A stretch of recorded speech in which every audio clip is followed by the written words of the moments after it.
Yes, good morning and welcome to News Analysis. News Analysis లో ఇవాళ ముందుగా వివిధ దినపత్రికల్లో వచ్చిన ప్రధాన వార్తలు, వార్తా కథనాలు, బ్యానర్ ఐటమ్స్, హెడింగ్ ఐటమ్స్ ఇవన్నీ కూడా చూద్దాం. అంతకంటే ముందు బ్రేకింగ్ న్యూస్ కూడా చూసాం.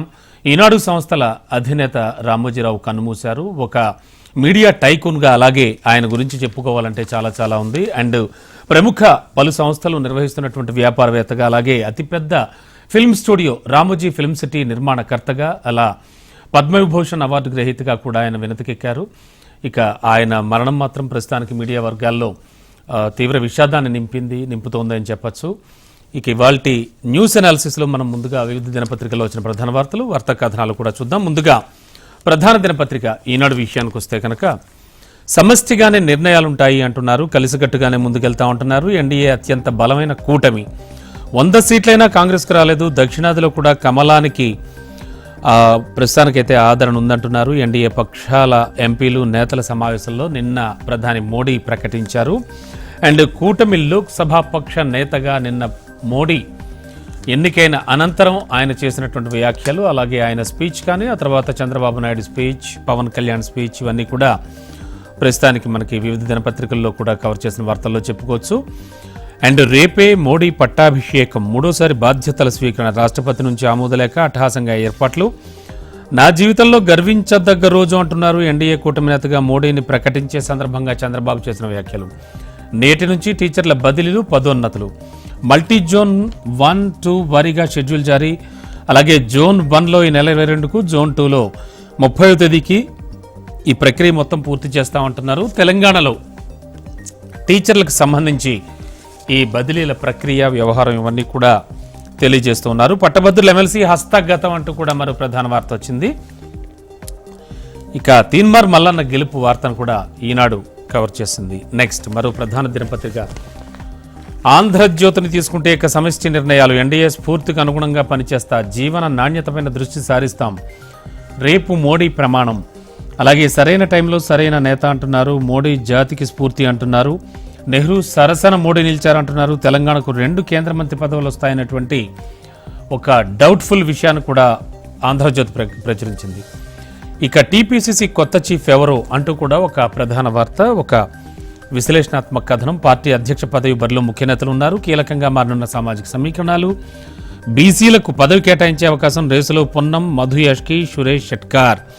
పరిశీలనలో సీతక్క, బలరాం నాయక్ పేర్లు కూడా ఉన్నాయి. మాదిగ కోటాలో సంపత్ కుమార్ ప్రయత్నాలు, పీసీసీ చీఫ్ పై నిర్ణయం తర్వాతే మంత్రివర్గ విస్తరణ. ఆల్రెడీ తెలంగాణ సీఎం రేవంత్ రెడ్డి ఢిల్లీ వెళ్లారు. అక్కడ మంత్రివర్గ కూర్పుకు సంబంధించి, అంటే పార్లమెంట్ ఎన్నికలు కూడా అయిపోయినటువంటి నేపథ్యంలో మంత్రివర్గ కూర్పు, అలాగే కొత్త వారిని మంత్రివర్గంలోకి తీసుకునే విషయంపై కూడా సమాలోచనలు చేస్తున్నారు. మొత్తానికి ఆంధ్రజ్యోతి దినపత్రికలో వచ్చినటువంటి ఈ ప్రధాన వార్తలు ఇవి. ఆ తర్వాత మరో ప్రధాన దినపత్రికను తీసుకుందాం.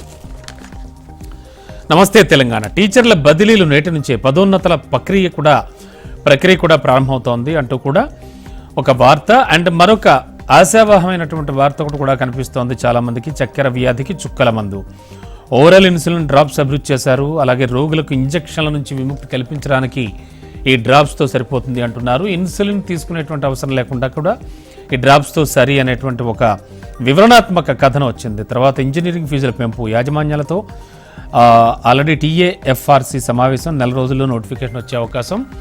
ఈ సంవత్సరం నుంచి కూడా ఇంజనీరింగ్ ఫీజులు భారం కానున్నాయి అంటూ వార్త. అండ్ కాంగ్రెస్ ఇక పతనమే, ఇంకో 10 ఏళ్లైనా పార్టీ 100 సీట్లు కూడా దాటదు అంటూ ఒక వార్త కూడా ఇందులో ఉంది. ఇంకో 10 ఏళ్లైనా పార్టీ 100 సీట్లు దాటదంటున్నారు ప్రధాని మోడీ. ప్రతిక్షణం రాజ్యాంగ విలువల కోసమే పనిచేస్తున్నాం, ఏకాభిప్రాయంతో ప్రభుత్వాన్ని నడిపిస్తాం, ఎన్డీఏ ఎంపీల భేటీలో నరేంద్ర మోడీ చెప్పారు ఈ విషయాన్ని. ఎన్డీఏ లోక్సభ పక్ష నేతగా మోడీ ఎన్నిక. అండ్ దానికి సంబంధించి వార్త, నీట్గా అక్రమాలు, సాధారణ రీతిలో 67 మందికి టాప్ ర్యాంకులు వచ్చాయి. ఏమిటిది, ఎందుకు వచ్చాయి అనేది కూడా మనకి ఒక ప్రధాన వార్తగా కనిపిస్తోంది నమస్తే తెలంగాణ దినపత్రికలో. ఇక ఆ తర్వాత మరో ప్రధాన దినపత్రిక వెలుగు దినపత్రికను తీసుకుంటే, ఎమ్మెల్సీగా తీన్మార్ మల్లన్న, నల్గొండ, ఖమ్మం, వరంగల్ గ్రాడ్యుయేట్స్ ఎమ్మెల్సీ ఎన్నికల్లో విజయం, సిట్టింగ్ సీట్ను కోల్పోయిన బీఆర్ఎస్, 3 రోజులు కొనసాగిన కౌంటింగ్ అంటూ కూడా ఒక ప్రధాన వార్త. మాది సక్సెస్ఫుల్ కూటమి, ఎన్డీఏ అంటేనే గుడ్ గవర్నెన్స్ అంటూ కూడా మోడీ చెప్పుకొచ్చారు. అండ్ ఈ ప్రధాన వార్త కూడా మనకు కనిపిస్తుంది. మా గెలుపును తక్కువ చేయాలని ఇండియా కూటమి చూసింది. 10 ఏళ్లలో కాంగ్రెస్ 100 సీట్లు కూడా దాటలే. తెలంగాణ, కర్ణాటక, ఒడిశాల్లో అక్కడ ప్రభుత్వాలు విశ్వాసాన్ని కోల్పోయాయి. ఏపీ ప్రజల ప్రేమాభిమానాలు అయితే మరువలేనివి. పవన్ అంటే వ్యక్తి కాదు, ఒక తుఫాన్. చంద్రబాబు, నితీష్తో దోస్తీ కలిసి వచ్చింది.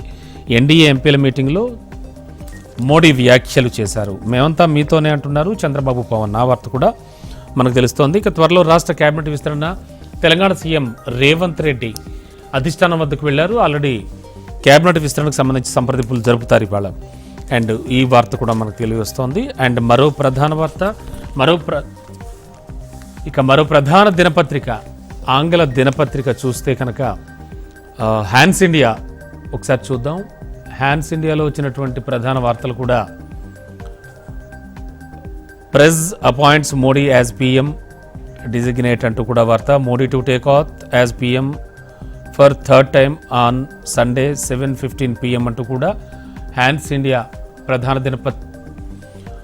ఓకే, హ్యాన్స్ ఇండియాలో కూడా కొన్ని ప్రధాన వార్తలు కవర్ అయ్యాయి. ప్రముఖ ఆంగ్ల దినపత్రిక. ఇక తర్వాత ఏపీకి సంబంధించి ఒకసారి చూద్దాం మనం. ఏపీకి సంబంధించి చూస్తే కనుక ఈనాడు దినపత్రికలో సమిష్టిగానే నిర్ణయాలు ఉంటాయంటూ కూడా తెలంగాణ ఈనాడు దినపత్రికలో వచ్చిన వార్తనే ఆల్మోస్ట్ ఆల్ ఇక్కడ కూడా ప్రచురించారు. అండ్ బెవరేజెస్ కార్పొరేషన్ మాజీ ఎండీ వాసుదేవరెడ్డిపై సిఐడి కేసు నమోదు చేసింది. ఆయన ఆఫీసుల్లో ఇళ్లలో కూడా నిన్న సోదాలు చేశారు. అండ్ తర్వాత నూతన సీఎస్గా నీరబ్ కుమార్ ప్రసాద్ బాధ్యతల స్వీకరణ అంటూ మరో ప్రధాన వార్త. నారా చంద్రబాబు నాయుడు అనే నేను అంటూ కూడా చంద్రబాబు నాయుడు ఈ నెల 12వ తేదీన ఆయన ప్రమాణ స్వీకారం చేయబోతున్నారు. దానికి సంబంధించి కూడా ఈనాడు దినపత్రికలో వార్త మనకు కనిపిస్తోంది. అండ్ మరో ప్రధాన దినపత్రిక ఆంధ్రజ్యోతిని తీసుకుందాం. ఏపీకి సంబంధించి ఇక సమిష్టి నిర్ణయాలు అనేది ఆల్మోస్ట్ ఆల్ ప్రతి దినపత్రిక కూడా క్యారీ చేసిన వార్తగానే చెప్పచ్చు అంటూ కూడా వార్త. ఎన్డీఏ స్ఫూర్తికి అనుగుణంగా పనిచేస్తా, జీవన నాణ్యతపై దృష్టి సారిస్తామంటూ కూడా నిన్నటి జరిగినటువంటి లోక్సభ పక్ష నేతగా ఎన్నికైన అనంతరం మోడీ చేసిన వ్యాఖ్యలన్నీ కూడా నేను ఈ పేపర్లో కూడా ఈ దినపత్రికలో రావడం జరిగింది. కిక్కు దించుతున్నారు అంటూ మరో ప్రధాన వార్త కూడా. అండ్ పోదుర్లే కాస్త ఆగండి, వైసీపీ అధికారులకు పూర్తి స్థాయిలో చెక్ చేసి మరీ ఏపీలో పంపుతున్నారు అంటూ కూడా మరో ప్రధాన వార్త ఇందులో తెలియజేస్తోంది. అండ్ మరో ప్రధాన దినపత్రిక ఏపీకి సంబంధించి సాక్షిని తీసుకుంటే 10 ఏళ్ల పాలన ట్రైలరే. అండ్ ప్రధాని మోడీ నిన్న చేసినటువంటి అఫ్కోర్స్ ప్రధానిగా ప్రమాణ స్వీకారం చేయబోతున్నారు మోడీ. అండ్ 10 ఏళ్ల పాలన అయితే ట్రైలరే, ఇంక నుంచి ముందు మంచి పాలన చూస్తారు, అన్ని సమిష్టి నిర్ణయాలే ఉంటాయంటూ ఆయన చేసిన వ్యాఖ్యలు. అండ్ ప్రజాస్వామ్యమా ఆటవిక రాజ్యమా అంటూ కూడా మరో ప్రధాన ఒక వివరణాత్మక విశ్లేషణాత్మక కథనంతో ముందుకొచ్చింది సాక్షి. అండ్ మొత్తం కుర్చీలపై కన్ను అంటూ కూడా ఎవరెవరికి మంత్రి పదవులు వస్తాయనే వార్తకు సంబంధించి కూడా ఒక ప్రధాన వార్తగా సాక్షి దినపత్రికలో కూడా మనం ప్రధాన వార్తను చూడొచ్చు. మొత్తానికి వివిధ దినపత్రికల్లో వచ్చిన ప్రధాన వార్తలు, వార్తా విశేషాలు, బ్యానర్ ఐటమ్స్ ఇలా ఉన్నాయి.